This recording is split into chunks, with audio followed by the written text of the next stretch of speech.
আর মাত্র একদিন পরেই হবে কোপা আমেরিকার ফাইনাল। শিরোপা নির্ধারণী সে ম্যাচে বর্তমান চ্যাম্পিয়ন আর্জেন্টিনা মাঠে নামবে ফর্মে তুঙ্গে থাকা কলম্বিয়ার বিপক্ষে। শক্তি সামর্থ্য সব দিক থেকে মেসির আর্জেন্টিনা এগিয়ে থাকলেও টানা ২৬ ম্যাচ অপরাজিত থাকা কলম্বিয়া ছেড়ে কথা বলবেন না ম্যাচের আসল ফলাফল তো জানা যাবে ম্যাচ শেষেই। তবে ম্যাচের একদিন আগেই ম্যাচের ফলাফল ফাঁস করল জ্যোতিষী বিড়াল। আগামী ১৫ তারিখ মাঠে নামছে আর্জেন্টিনা ও কলম্বিয়া। দুই দলই মাঠে নামবে জয়ের জন্য।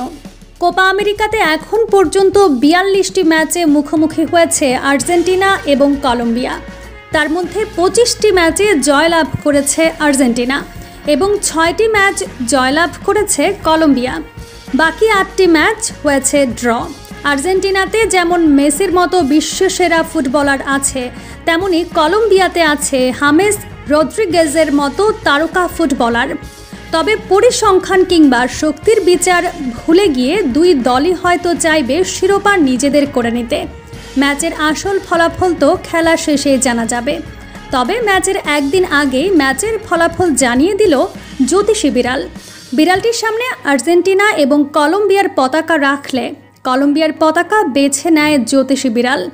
তবে সবসময় জ্যোতিষী বিড়ালের কথাই যে সঠিক হবে এমনটাও কিন্তু নয়।